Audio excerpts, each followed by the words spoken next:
Chargé à Coco TV. Vous ne serez jamais.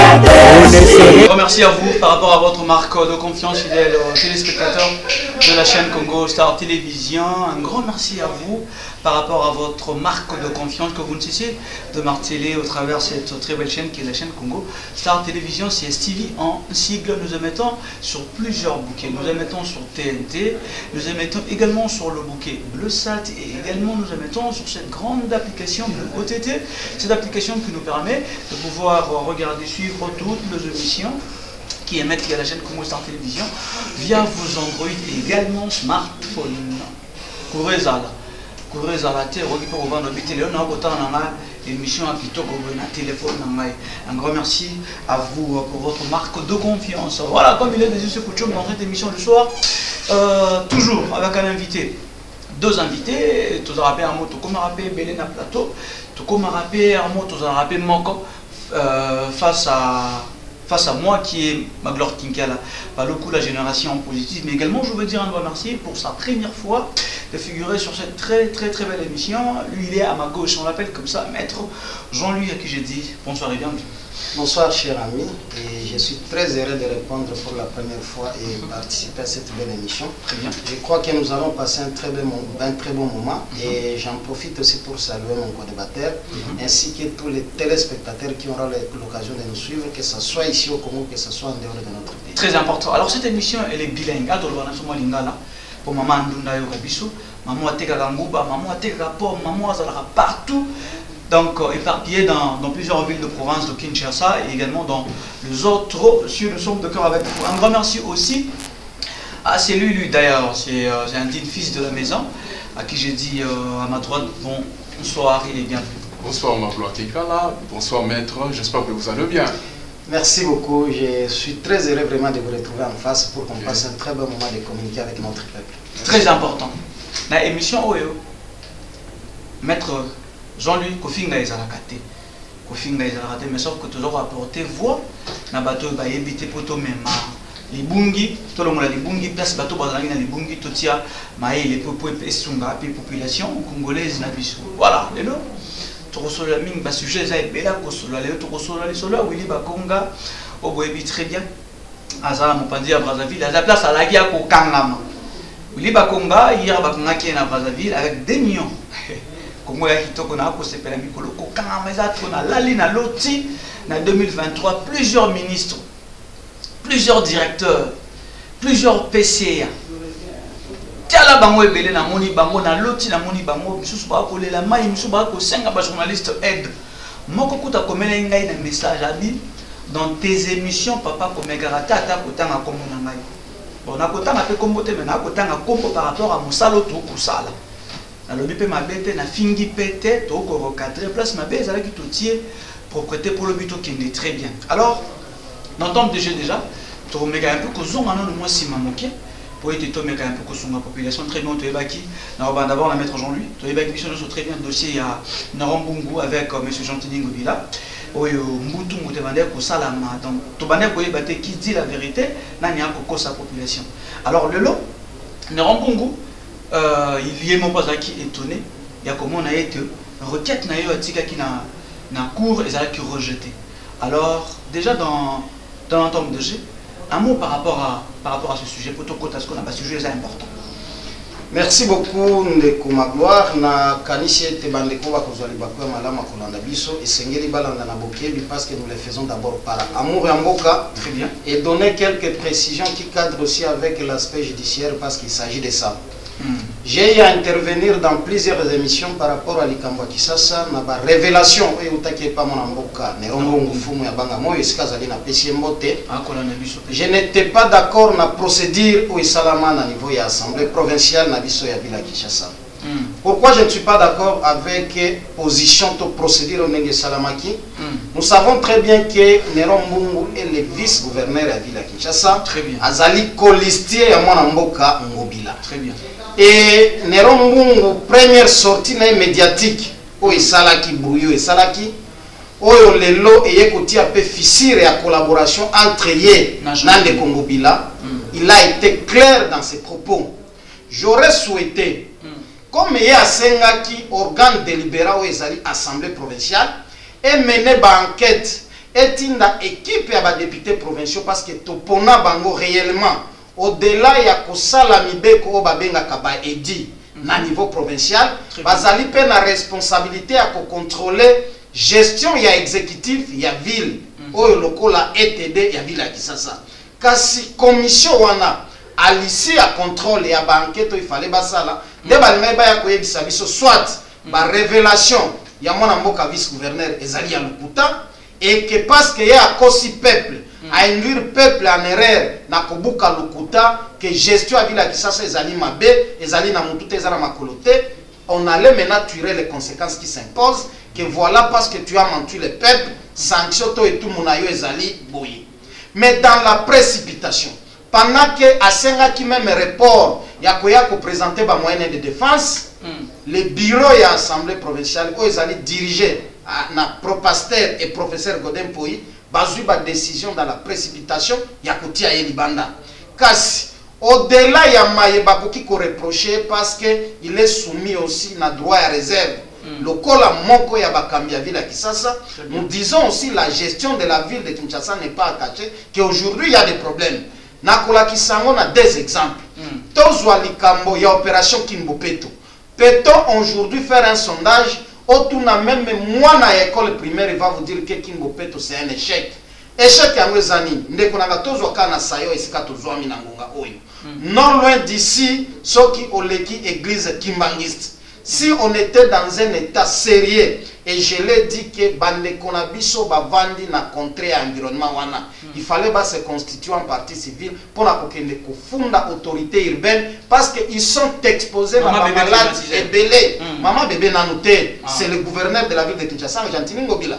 maman bébé azali naye bourgmestre Kasavubu il est vrai ba bourgmestre peut bazana part ya responsabilité monene parce que nous savons si notre territorial est devenu vieillissante ezali na ba faiblesse nango mais batuana lelo soki okeye na bango na ba différents hôpitaux okokuta ebele bazobela typhoïde parce que bazali exposé na ba odeur moko nauséabonde et toyebi que typhoïde ezali malade moko ya mabe et boma makasi parce que tobola même michopo très bien toleki na sujet wana na pesa deuxième exemple ozui rapport ya conseiller ya président de la République je le cite nommément Moukeba qui a fait une descente dernièrement à niveau ya Zano et si cas des milliers de Kinois bakendaka koluka pour que ma bota na bango ebika personne n'est contre kobongisa Zano parce que zali lié à négoce et sengeli assainissement et salema mais vous devez tenir compte aussi na ba paramètres sociaux ezali nini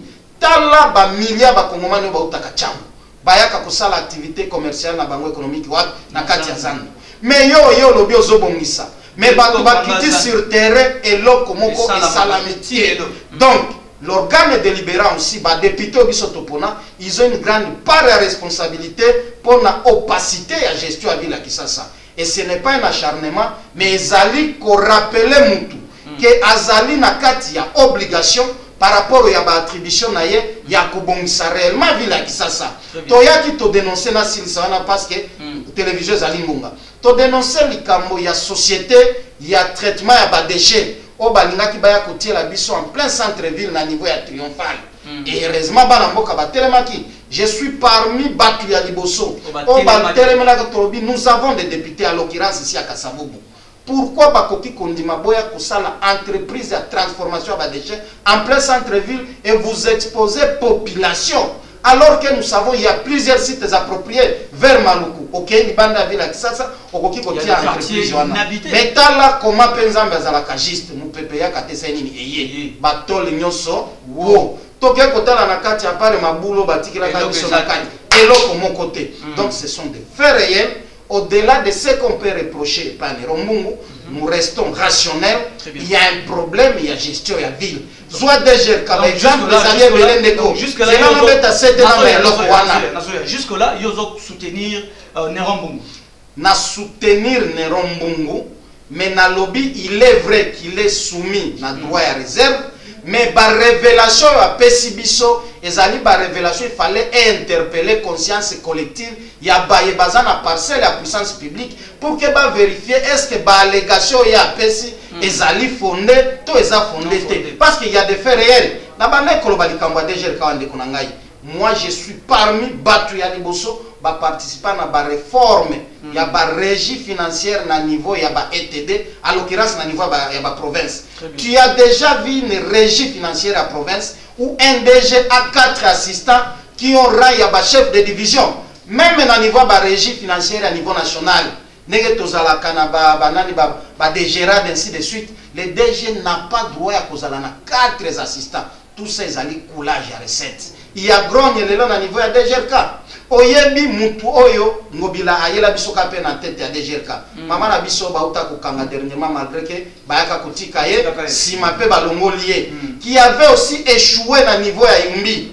Parce que ce n'est pas un secret, l'histoire reste têtue. Elle était aussi à la tête d'une autre régie là-bas, malgré aussi tout ce qu'on peut reprocher à Mobilossi à l'époque, il y a à boire et à manger, on ne va pas y entrer. Mais les Kinois ont réellement besoin de voir la ville de Kinshasa et Zalabopeto. Yango na sukisa qui na conseil, na senga ki mokonzi amboka ke terminer cette histoire-là, Ngobila me makaeli sous-souté, na babilo connaît spectaculaire, parce qu'à un certain moment, ça porte sur la crédibilité. Il y a président de la République, ou Azali, premier répondant à la volonté collective, il y a Bana Kisasa, il y a Bana Congo. Très important. Alors la même question revient de l'autre côté, à mon invité qui est à ma droite. Alors, M. Carlo Ngoussou. C'est vrai, n'est mettre à le bien, mais c'est pas plan. Il faut que ça va plan, mettre à plan. Nathalie montre, mettre à 4 minutes. Donc je peux nous reposer en 4 minutes. Bimi ça va plan. Loba sous qui gestion il y avait la province de Kinshasa. Yo mon angon dengeni. Est-ce que ville ko kene bien, ville ko kene mabe ceux qui mabe za place nini et saliete na Rambungu na Gentini ngobila mbutu ezala toyebi parce que na Rambungu loba qui on a télévision na ba etando et tout que la ville elle est très mal gérée. C'est vrai. Parce que yo étant comme moi Namboka et puis analyste Bimisa n'a pas plan, pas tout bas pour l'andaï. Ma gloire, on a séparé ma casse parce que le lot maître a opé sa biso sous yano. Na moi les solo et tout solo là qui calo bat finir avec moi mi. Moi ni Congo ya lelo et ça Congo ya bateau baso tambola na sentiment. Congo ya lelo et ça na Congo moko boto so kene na ba intérêt moko bo pona to soulever bateau inutilement. Pourquoi je dis ça? To salina de Congo bila 2 ans. 2 ans déjà travaillé na Congo. Nano aleka na TVT apesa biso budget ya Kin Bopeto ezalaka nini programme ya Kin Bopeto ezalaka nini en plus ndeko ngobila zalaka ye mokote azala na ndeko Nero Mbungu maître asa mutamayeli na cabinet na ye soki ba échoué na nini moko na procès moko cabinet mobimbe échoué ezaka mutu mokote.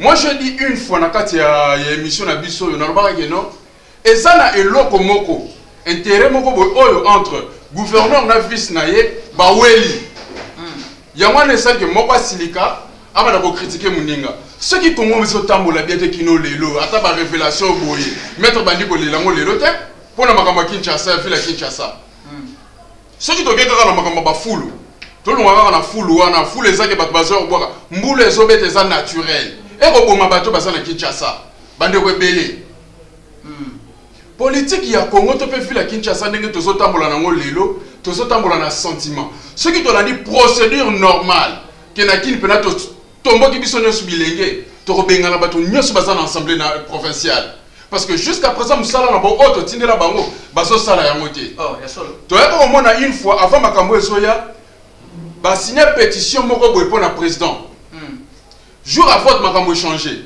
ba signataire ya pétition wana toza ba kinois ceux qui te salent à l'université, tu les gars dans la EP4 oyo. O ba ba baso négliger. To baso pesa biso mayele ya kolande la bango malamu. Ba pétitionniste wana baza wapi. Ba linga ba dipe banani. Congolais ça fumoli mayele. Voilà, alors mbongo oyo wana entre guillemets to loba. Maloba to tsambongo to ba maloba oyo sala ki ke bango ba changer ba décision na bango to ba voix na bango. Et utaki wapi. Comment se fait que Mokonza Mboka et Mokonza Monene, gouverneur a même abimisa rapport na batba yebele fachi beton ba betele maboko belé sans projet sans quoi. Mboka nyosu ezana coin na ngo moko boy oyo bana mboka ya dimension nyosu ya ba classe nyosu ba ya ko exposer biloko na bango pona bazo mo kanyaka. Ceux qui tozana ni tu na batba uta Marseille ba ye Paris parce que ya côté kaka deux fois ba bracelet na Paris. Nenge pe tozana Congo Kinshasa a ke bato bandeko ba utaka chango Maître Oto soulevé kaka tchango za tchango te. Na 4 coins ya ville à Kinshasa, bat ba utaka ya ebele ba ya kawana. Parce que ba yebi que côté wana eza ville. Donc économique to principal à Kinshasa. Donc yebi que mundele moya ya masine zate akoya wana ya osomba bracelet to liaka. Bino boye bo buki eloko wana projet nango to yebi te ba appel d'offre na yebi te mettre so ko compléter ngai. Ba appel d'offre ba lansango et pas banani ba kotonga zandu wana. Boye bo buki zandu oyo lelo to komi ko kende soki na ba 4-5 mois musale salamité. Jusqu'à présent on a koki ko porter jusqu'à présent on a koki ko porter vraiment soutien à Nerombunguté. Il fallait pas azer la 2 ans. Il fallait pas azer la 2 ans pour na bimisa biso ba vérité wana. Ba soigner la chambre ya bimia roganga ganga biso to landai. L'air ba mettre na bande comme sous tozo ganga pour na ville à Kinshasa a soutenir biso te pour nani. Tozo les gars to finga pour na bande comme sous ne ba fingi. Ngande souci ça que to longwa na distraction wana. To soutenir kaka batute ok non, y a un monique intérêt na jusqu'à présent ça minime. Y a zo gagner marché te, y a zo signer contrat te, y a zo sale logo te, gouverneur a un monopole ya signature, y a wana na no bois ka bakino balamuka. Papa ce qui a la qui vrai qui no algo na msabiso même na 6 mois ya mandat na yi. Pour notre télé mabiso nyo surtout sur Kinshasa. Ndeko Kinshasa biso to solo ba mettre na lobi que to za na sayo. Na sayo to ko tambola olongwe 1 mètre même 100 km tambola mo malamu. Ce to kena bandeko bazana kisensu. Moi msusu bazo bota na nzela. Moko to tsoko na neta na mke famille mobimba ba kufa ni pona mbula. Mama pe lisusu moya ko bimati na hôpital munene zate placete sali soki nini akufi. Donc papa tsika na mwana ya 1 mois lelo. Souci wana to zana ya ngopo na to kengende Congo liboso to kende wapi. En plus bateau to so tsa liboso na biso comme le pasteur Godin Poi. Oh, crédibilité na image au biso to yebela ki ezati. Jusque là on reproché le pasteur Nani. Jusque là pasteur Nano Sali Moussala na été. En tant que homme chrétien muto abosembo. En tant que homme chrétien muto abosembo. Pona muto asa muto abosembo kolinga tatambola na lisumu. Aso kamba bato ebelete.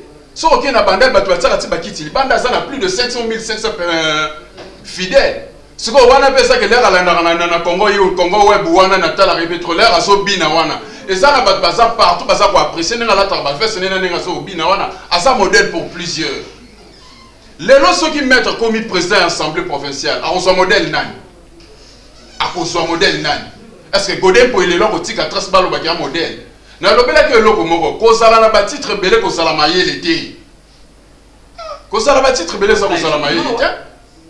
Ceux qui donnent la valeur à leur titre, ils ont un doctorat.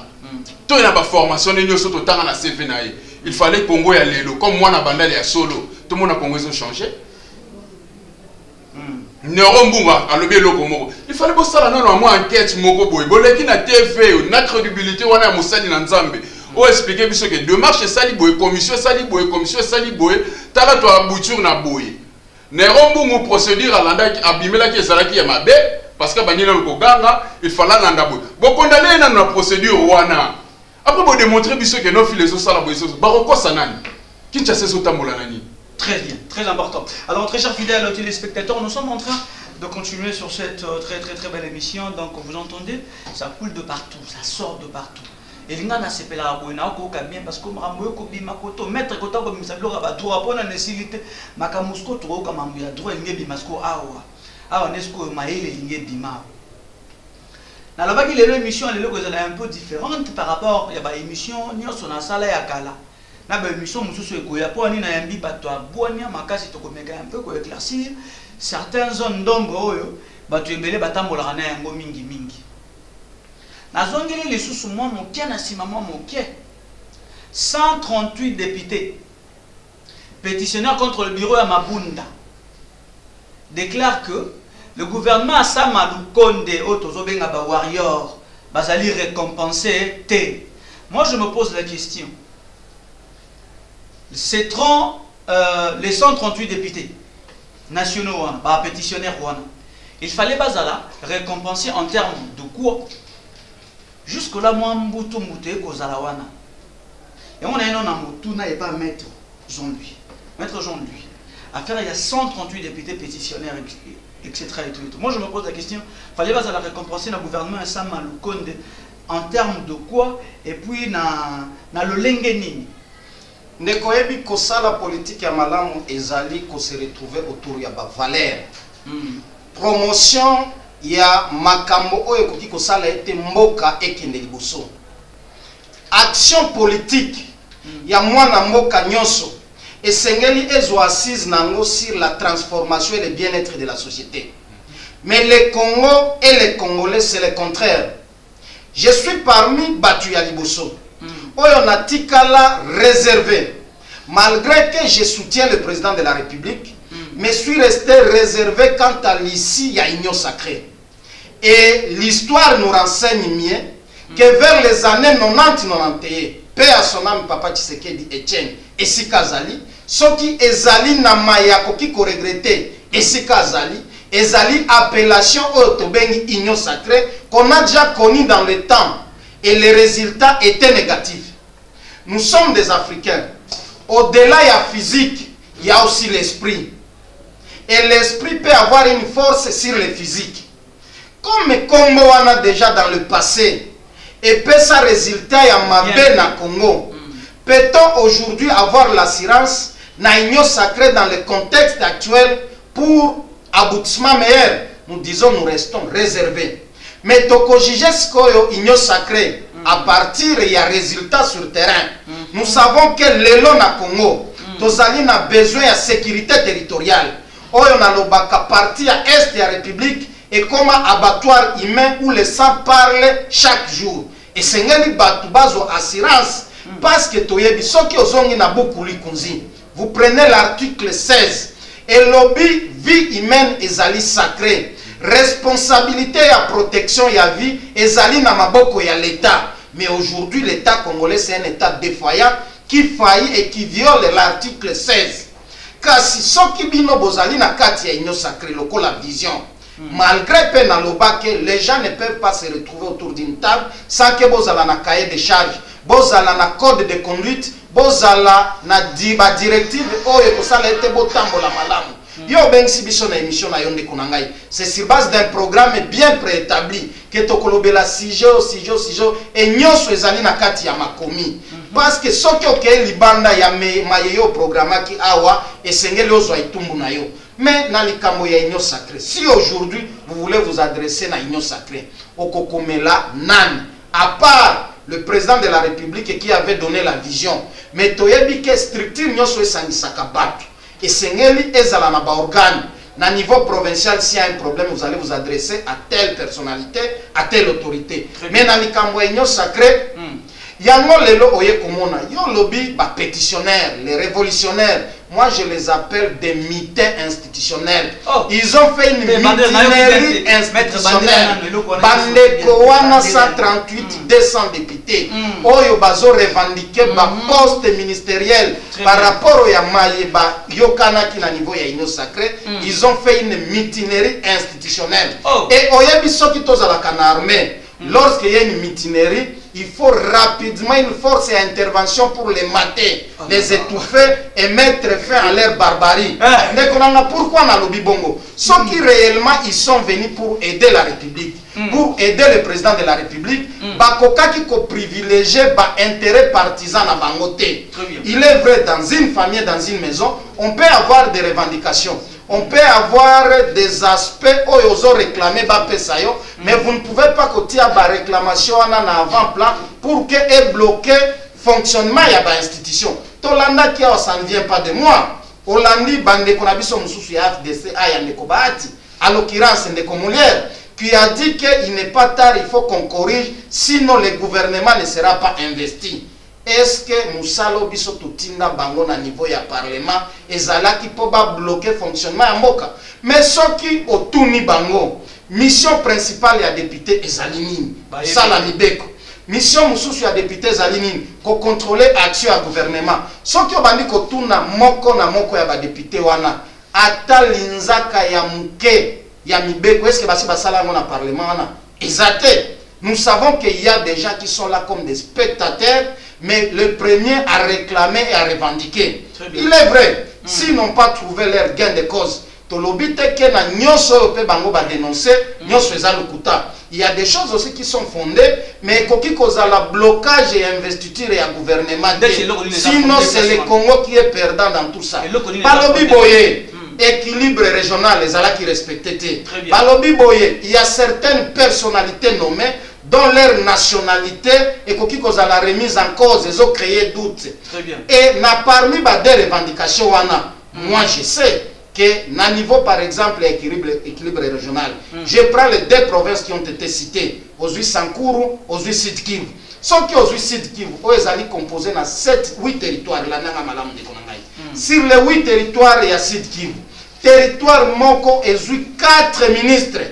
Il est vrai, c'est aussi ça peut aussi créer une frustration dans la communauté mususuana. Vous n'allez pas nous dire que le seul territoire Ozui 4 ministres. Il y a des territoires qui sont compétents, ils ont la moralité. Donc, ce sont des choses que nous devons corriger, mais ça ne peut pas constituer un blocage pour le fonctionnement Yamboka. Pourquoi? Ce qui FCC cache à l'époque, on a dit que c'était une coalition diabolique qui a mené le Congo tout droit à l'enfer. Et qui constituait que Astis, il y a président Kosenga Bolimbis et que Biso Tondimaki Bolimbis Yango, nous devons éviter que la nouvelle coalition Oyo Bango Moko Bazo Benga Union Sacrée est constituée deuxième pardon parce qu'il n'y en aura pas. Nous savons que le président de la République a un mandat, il y a redevabilité vis-à-vis à Biso peuple. Ce qui est de Konangai, gouvernement outi koleka wana lobango. 30 secondes. Dekorabiso ministre de l'économie, Mama Akasi wa outi kokende. Oyo azali autorité à régulation ya prix ya biloko na kati ya marché. Ndekonanga soki lelo otamboli na bazando na bawenzi nyoto wana. Pasi na pasi kolela na kolela. Yango sko peuple oyo ebanda ekozela. Depuis mokonzi ya mboka lobake misala ebandi. Ti lelo misala ngwezo monana te. Soki otamboli ka epa bandi kona biso ya kote ngiri bumbu. Ndekonangai ezali pasi ba mama bazonyo koma ba bido ya mai na mitu.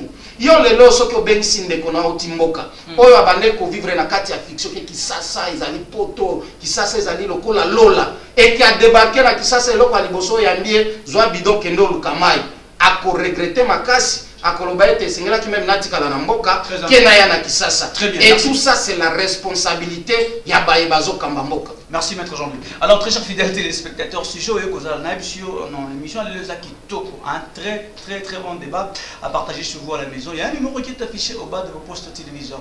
Vous voulez interagir avec nous, n'hésitez pas, écrivez-nous, nous allons vous recevoir et également nous allons vous lire avec beaucoup d'attention, beaucoup d'amour. Nous sommes en village ya kati bona na kitisi bino te na rabese te za biso no zonde biso pe tozana Kisasa bino pe bokoki pe kozala na mboka moko songolo na boy kotanga ba kombo pona lobina bimate o sukini obulaka Kisasa olotaka Kisasa mais yaka Kisasa okomona okoleka na lembo moni tala libulu munene entre na route à Kiyimbi wana yo moko vanda lobisa c'est pas possible oyebo otali bo saut de mouton sali 2 ans donc de 3 ans saut de mouton ici la kate. Yoko se plana Kisasa bon Kisasa le muta ko sala maye ko sala 3-4 jours maye bimarate courant ko tayela kaka olali ofungoli miso moni courant tant on la mo 5 heures courant ezate donc hausse de prix de l'autre côté on ne sait quoi faire na ville province ya Kinshasa to benga nani to benga yebo ko nzambe ya gérer mboka oyo tout ça la nini on n'arrive plus à faire une bonne chose na mboka na biso. Alors monsieur Carlo tout à l'heure, mettre à tout le bango, mettre au Bakissi, 200, ils à la 300, ils à la 138, ils à la Nani, les députés pétitionnaires, etc. et tout. Daniel Mbaou, à l'Oba, qui est député national, à l'Obi Boy, à l'Obi, la violation, il y a le gouvernement, ils ont violé l'article 90. Parce que l'article 90 est l'Obi, normalement, le gouvernement, ça m'a le compte des représentativités. Il y a chaque province, il fallait les alors. Mais dans Moulandi, bien par sa composition déjà, et ça, on va rater ça belé. Yosko est tant que Congolais, tant qu'analyste, comment on a enjeu, ambition, avenir, projet, futur, il y a un gouvernement, ça m'a le compte le Lengenini. Ok, ma gloire. Je pose en 5 minutes. Tu crois que Kolobelo Romoro, tous autres la théâtre Moro Boy na Congo, au réalisateur, on a payé billet. Tous autres la théâtre Moro Boy na Congo, au réalisateur, tu es billet. Ma gloire, puis tu as eu chance. Il y a pour si c'est moi qui est là c'est avant. Ma wapona balé que bazo ya sima. bakotanga nini na to lobelo mo ba modèle bakozala banani. Est-ce que batato biso to yaki to ke to bimelaki na sambula to ke no voter musala na bango ezalaki penza oyo bango bazosala sikoyo musala na bango ezalaki normalement oyo bazosala sikoyo. Congo ezala ya intérêt ya ba parti politique te. Congo eza intérêt ya biso nyonso. Nenge to fandi boyena maître ceux qui te sangani quelque part. Il y a trouvé intérêt pas na ngai, ngapi na trouvé intérêt pas na ye. Très bien. Il y a za avocat na za commerçant. Intérêt na ngai za pas nini soka sala droit commercial, il y a ko sunganga ndenge ni totambisa mibeko wana na landa banzela wana normal. Donc na futa ba assurance na so registre du commerce na sala makamunyo so wana. Et na Congo ya lelo za ke tozolo ba makamumoro boy, oyo eza na programme te jusqu'à présent. Idée union sacrée biso nyo sobetela ki on maboko. Que to changer ba donner. Alors, union sacrée, cahier de charge dans les alani.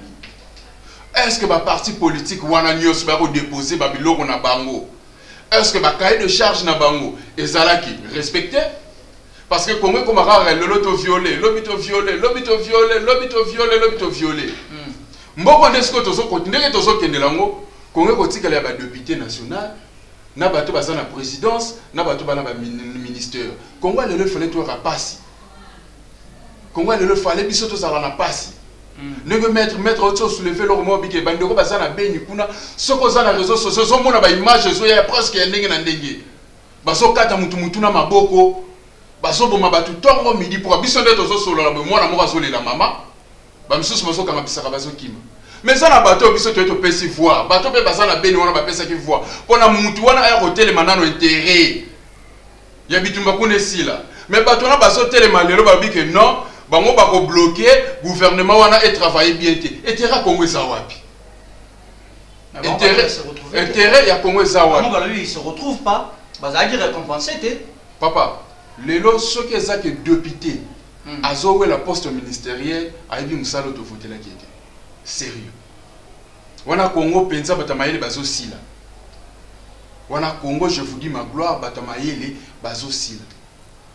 Député aza honorable. Ministre akoki kopesa député respect. Parce que ya kokoma mibeko avant ebima bango ba ko analyser et puis ba sali nini balakisi biso peuple to banoto sa mibeko wana.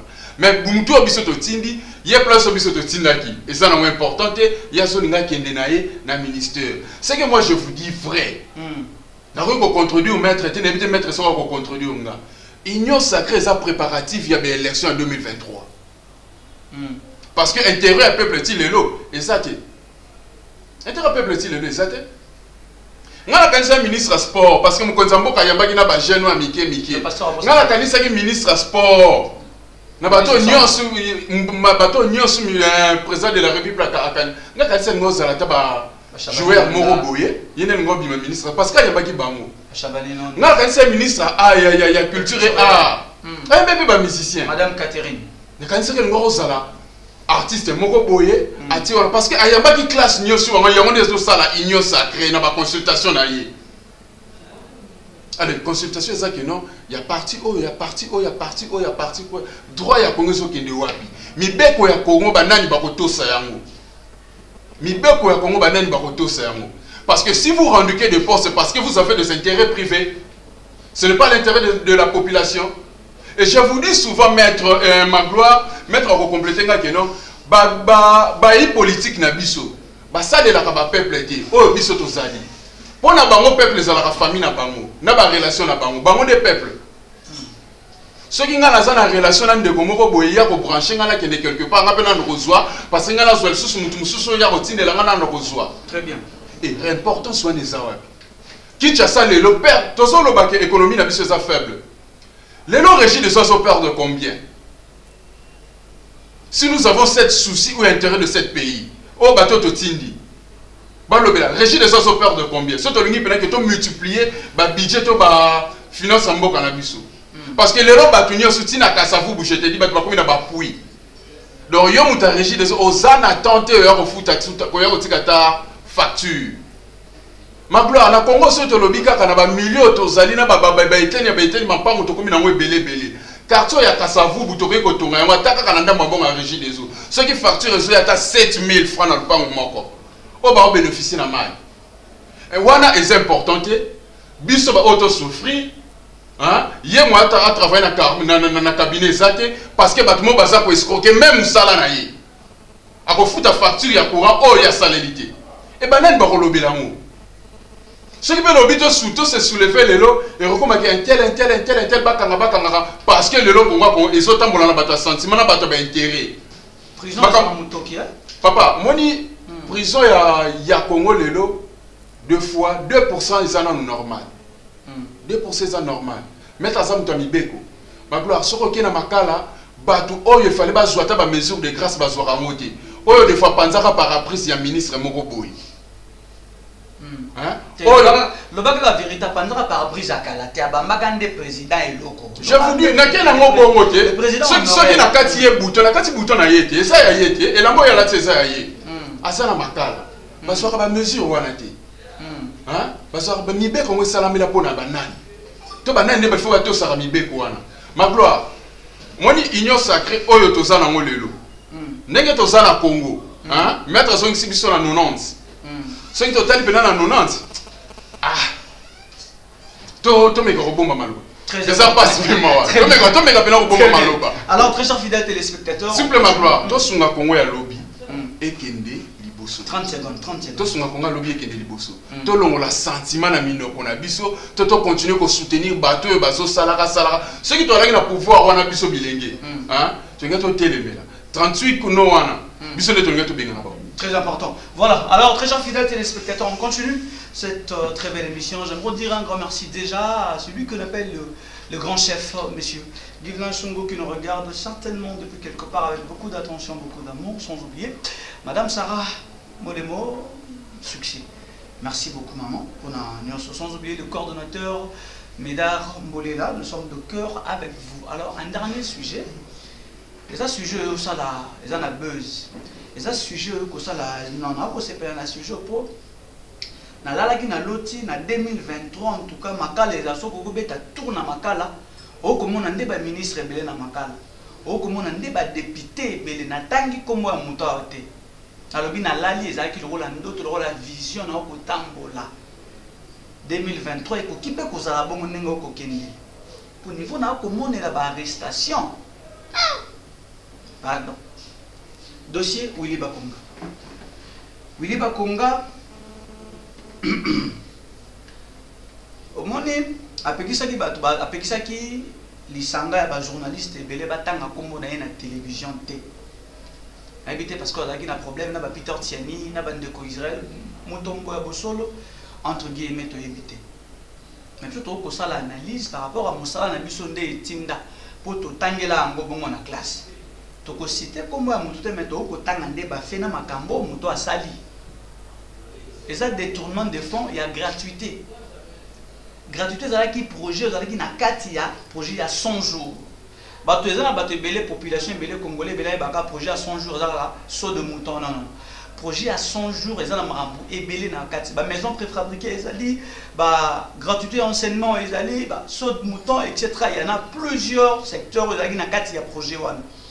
Mais nzambe pas là la kate Brazzaville pe sungi vu que total na mingi la kotanga te mais bakangi maître Jean-Louis oyo mais ça secteur na yo faut bimisa ba plan pour mission comme na suka vous êtes satisfait nenge bakangi l'ancien ministre de l'EPST le ministre sortant to yo moko moni arrestation na yeza arrestation moko arbitraire nenge to misana ko benga yango. Ndeko pona bato batanga balobaka la justice élève une nation. Très bien. Et il faudrait que ça soit une justice juste et équitable. Oyo ezali ko respecter ba principe nyonso na ba mécanisme oyo accompagnaka procédure judiciaire. Kasi na likambo ya ndeko na biso Willy Bakonga eloko aliboso na koloba nanu que c'est regrettable et c'est une honte pour notre pays. Ezali pe kolakisa image ya mabe ya mboka na biso libanda koloba ete la plupart des hommes politiques ya Congo bazali fondé sur un esprit ya détournement de deniers publics ya koboma mboka na koiba musolo ya mboka. Il est vrai bande komsu ba koloba azali ministre azali sénateur parce que azali moko ya basali mibeko na niveau ya Sénat. Mais ce qui Hollandi ba intervention na ngai ya liboso to ya kala. Na loba que gratuité et enseignement c'est une bonne chose, mais gratuité et enseignement pe na Congo ezali ko compromettre formation ya Congo ya lobby. Pourquoi je le dis? Tant mokonzi ya mboka apesi makanisi. Makanisi o ezali constitutionnel parce qu'il n'a pas inventé ça. Akuti yango na bukuli kunzi o ezali pacte social. Ya ba kongomani nyonso. Bazwaki ba mesure d'accompagnement te ya secteur et enseignement pour asseoir effectivité na efficacité ya gratuité et enseignement. Na pesa des exemples. Tant il y a gratuité et enseignement, Congo se distingué être le premier pays où le lauréat bazana ba pourcentage qu'on n'a jamais connu à travers le monde. 99, 98. Bana kosili sa lauréat 97, 98, 99. Mais ceux qui osui pourcentage wana na mayele o ezali na bongo na mitu ya bana wana, il y a un écart c'est entre le ciel et la terre. Ceux qui otamboli na ba école o ezo observer gratuité et enseignement. Na lobaki yango pour un parent sérieux, quelle que soit difficulté financière au na Congo, kotinda mwana non na ba école ya gratuité, quelque part c'est compromettre sa formation. Je le démontre. Ba classe o il fallait ezwa 30 élèves par exemple. Soki ezali na bandeko ba sala pédagogie ba kolanda biso, ba yebi capacité ya encadrement d'un bon enseignant. Ezalaka pe limité na effectif ya bano ya zotangisa pour que ayeba ko exploiter mayele na quotient intellectuel ya mwana moko moko. Mais okoya kokuta lelo ba salle de classe comme na 70 élèves, 80 élèves parce que gratuité ezali, suivi ezali sous-souté. Bana bazozwa li sous formation ya malamu te. Or, en lançant la vision à gratuité, il fallait accompagnement à ba mesure ezala. Ba sala ba classe ya sika. Ba engager ba nouvelle unité wana ba banda pe kofuta bango pour que makambo ya gratuité etambola malamu. Mais qu'est-ce qu'on n'a pas vu, on n'a pas connu dans ce pays? Le ministre Willy Bakonga, qui était le chantre, il y a gratuité et enseignement, alors que déjà à l'époque, il y avait des révélations terribles sur les écoles fictives. Il y avait des révélations terribles sur les nouvelles unités qui n'étaient pas payées pendant que le trésor public et pendant qu'il déboursait Mongo. Il y avait des enquêtes qui étaient menées même à l'époque, il y a bancarisation, où on disait que certaines banques aussi étaient complices dans le détournement misolopaste et tobo sanate, dans chaque salaire et enseignant. La banque a un certain pourcentage et que dans le pourcentage, il y avait des révélations que certaines autorités politiques qui impliquaient parce que Babane Kozwa Kanyaka. Car si tu as une situation, il y a Willy Bakonga. 30 secondes, maître. Tangu ba bengisie pour la première fois, invitation de Maki. Il est vrai, ministre Popo Bengise na justice et Sengeli Bozwa autorisation ya Assemblée nationale. Et Sengeli Assemblée nationale est siégé pour que tu aies à disposition ya justice. Et que eloko wana no salamakite. Mais talasko likamba buzoba o na lobike dossier à Willy Bakonga et Sengeli a bénéficié de l'oko babenga kana droit situation aggravante parce que le fait déjà de chercher Kolongwana Mboka dans la clandestinité azali ko se reprocher quelque chose yamabe. A violé décision ya gouvernement. Oh mokonzi Mboka zwa que aucun ministre pendant temps yo akoki ko kende libanda Mboka te. Très bien. Ça c'était une décision qui avait déjà force de loi. Il a violé Ango. Deuxième chose, on nous apprend qu'il est parti avec une fausse identité. Oh ezali ya Congo ya mutu mususu. Mbeba ya mibale yango wana. On nous apprend qu'il serait retrouvé avec un montant il y a 2 millions de dollars. Or, il y a une législation qui prévoit que mutu okoki ko se retrouver na mbongo wana na maboko te et Sengeli elanda circuit bancaire. Nekoranga po matakaka na njili na ba vol internationaux. Batuna kanakati oyo azali na plus de 10 000 dollars et Sengeli a se manifester ba enregistrer ba yeba mbongo wana azui yango wapi azokende nango wapi. Kasi lolenge nini oya se retrouver na Brazzaville dans un autre pays avec 2 millions de dollars. Coup de chapeau, il a été arrêté. Mais il est vrai, ceux qui bakangi mutu libanda ya mboka na ye, bakoki koya na ye mbala moko te. Et Sengeli toye ba soki tozali na coopération ya extradition na mboka wana.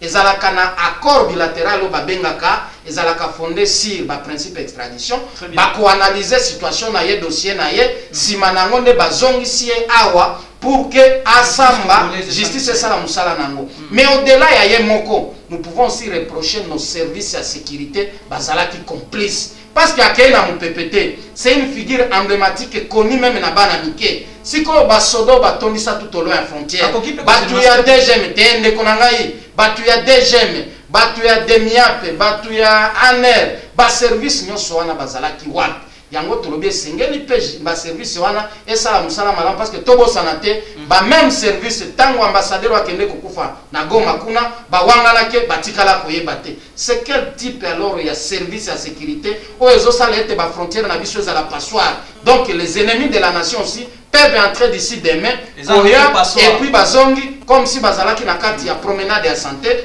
mais justice esala musala nango entre les deux états bakosolola pour que dossier à Willy Bakonga ezala public et l'œuvre d'audience est un caractère public mais ezala peut visualiser na niveau ya ba média tolanda ngo na télévision lokola tolanda dossier à Vital Kamerhe et s'il y a des gens qui sont aussi cités tango kosamba bango peut ba répondre et que ba subir rigueur et loi. Très important, très bien.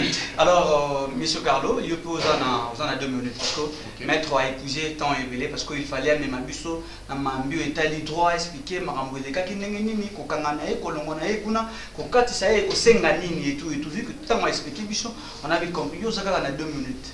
Arrestation ya Willy Bakonga. Oza pour toi oza contre son arrestation. Je serai pour. Je serai pour parce que banana na mbongo Willy Bakonga azana ngwana ezambongo ya biso nyonso. Ezambongo ba mama tomate. Ezaba mbongo batu nyonso eza ye mokote. Eza ba école na yete eza mbongo Congo parce que azalaki ministre. Ma gloire.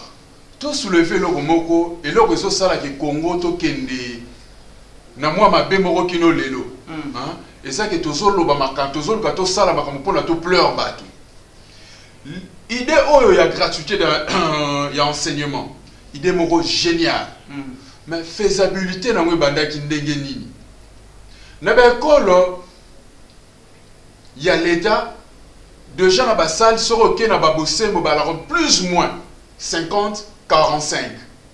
Alors les lots là ba parents ne sont pas gratuité. Soro ke na Christ roi ba comme déjà ba 100 quelque chose. Ba msusu ba mo tsa ba brique. Enseignant wana ba papa na pena mti lelo ba sur retraité. Azan attention, azan mambo belebele a repé sa formation nini. À côté de ça, ndenge nini. Premièrement, ce qu'il devait faire, yakobanda ko tongana no bakela si asika, bazui ba nouvelle unité, batali niveau na bango. Comme ça bango ba encadrer bana wana misusu. Ba belge benenge batongela ba école ba école na bango kala wana lokola ba Christ roi ba bosembo. Et ça la possibilité il y a soulever yango pe. Et ça la possibilité à soulever yango pe pour na bana batanga normal. Papa, lobi na Congo. Ceux qui nous ont basali grâce bitumba il y a est sili. Tu comme la guerre intellectuelle. Lobi na Congo. Ba papa bazana na pouvoir bali kotika makambo wana te ba ope bazwa na formation mususu. Tobana robundande siko wana. Chaque année Congo ko bimisa. Voilà, tobana robundande bongo. Papa mboka na biso sécurité zate. Mutu fois soit ta pirogue faut ba mona yi. Pona kati sanga. Ya kokipe mikolo za na masque mo ba bengo mikolo joker. O tieka o se masque o katsa na. Na moi attends muki na tikel mettre ça à pousser presque nyonso. Moi je m'irai na service de nyonso to wana ba travailler ki. Bango nyonso to mona bango que non, ba ça la attendu na loi. Mais procès yango pe ko kanga yango. Ezala ya sentiment te. Lelo batamibe ko mettre azar ba komi ko boma biso pe. Ba ko sala biso ba procès moko boto boma ka mikolonio soupe na suka ngo to so comprendre le côté. Procès ko banda normal to banda normal boy. Momoni na oyo directeur secrétaire général alobaki yango to so mona. Mais l'air ba ko attendre Willy Bakonga. Tu vas mona makambo susu. Après tu retika na suspense. État de droit, tozo respectango. To continuer nango ezala clair ezala na droit au balbi que non état de droit wana ezala pona ba oyo ba l'équité pona to sepelisa clan moko boy to préparer loko moko boy to frapper mutu nyoso oyo azoyiba mbonga maglo azana si sobi ke ko sala pipitre moko c'est 65 $. Ce requin avec oui, c'est 65 $. 70 $ pour les autres. C'est aussi 2 millions de $. Et ça, a combien de pupitres? Yo kanisi bano bazana ba bwende wana ba ofana na bambou, to na nzete. Très important. Yo kanisi bandeko bazana boma parce que je fais boma tomiko tambola moi belé. Ba kozanga cré. Carton moko ya cré faut 1 $. Paquet moko ya cré faut 1 $. Na 2 millions de $, pour soutenir combien de personnes? Et na 2 millions de $, combien de retraités ba ko bima? Comme ça ba nouvelle unité ba so ba place ba tata wana. Alors mutu moko azo akatisi nango. Na aéroport biso to za la bandeko ba so sala commerce. Ce qu'on a 9 988 $, pour justifier. Parce que au long l'idée $, pour nous ça la sonini. Pour justifier, on peut pas aéroport wana belé. Nous dépensons beaucoup pour ça. Alors mutazo kati sangam na mboka mususu na 2 millions de $. Na identité mutu mususu. Wapi état de droit, wapi sécurité Congo. Alors tous ces la bandeko abeli batika kolela. Très important. Merci beaucoup. Alors, très chers fidèles téléspectateurs, c'en est fini. Il y avait plusieurs sujets, il y avait plusieurs secteurs à parler ce soir, mais les temps nous fait défaut. J'espère qu'on va se rattraper très prochainement. Pour Betty Pelli Solo, il y a John Numbite.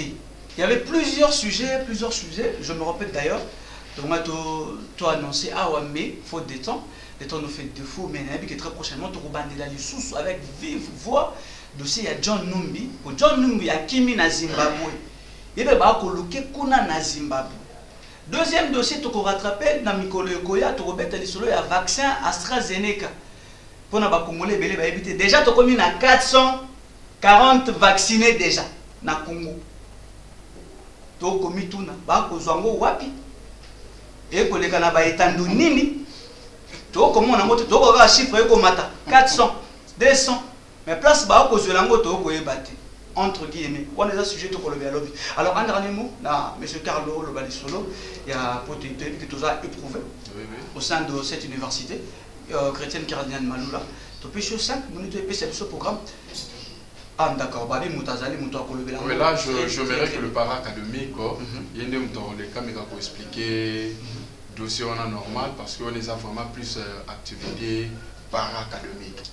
Oui, mais le colonel africain, je voulais un peu compatir la famille académique. Il y a secrétaire général administratif, il y a ICSM, université où il y a bisogno sotobotani tokoli toyebi. Toyebi pe qualité enseignement na batu oyo basi batie na disposition ya mboka qui ont été formés ici. Nous sommes de cœur avec vous et plus aussi famille biologique. Remerciement particulier par rapport à la qualité de l'émission. J'ai trouvé un très bon temps où les invités ont vraiment le temps de s'exprimer, de communiquer avec le peuple, d'informer le peuple sur la situation sociale, politique, culturelle et en Bokarabiso. Je répondrai positivement toutes les fois que vous aurez besoin de nous pour venir parler avec le peuple et que plein succès dans la chaîne Nabino, en commençant par le fondateur, le président de la chaîne Nabiso, ici Kazali, to Mbote. Et que dans tout ce que nous faisons, pierre et à contribution pour Congo, pour que le Congo ait Liboso et que le Congo gagne dans tout ce que nous faisons. Merci beaucoup. Alors, c'en est fini pour cette très belle émission. J'espère que vous nous avez suivis de partout. Un grand merci à vous. Un grand merci à Dilem Maounda, depuis quelque part. Un grand merci à cette grande équipe technique. Dans toutes les caméras, on a retrouvé GD1 Rwanda, GM Prod. Un grand merci à la réalisation. On a retrouvé celui que l'appelle le garçon puissant, Merveille Ntoto, Charlie Kanga. À la régie finale, on a retrouvé Serge Donci à la pomme, à la coordination, Mesdames Boulila, le DAF, messieurs, Guivelin Chungo, sans oublier Madame Sarah Molemo, qui dit, on se retrouve très prochainement, que Dieu bénisse les richesses de mon pays, que Dieu bénisse la République démocratique du Congo. Bye bye.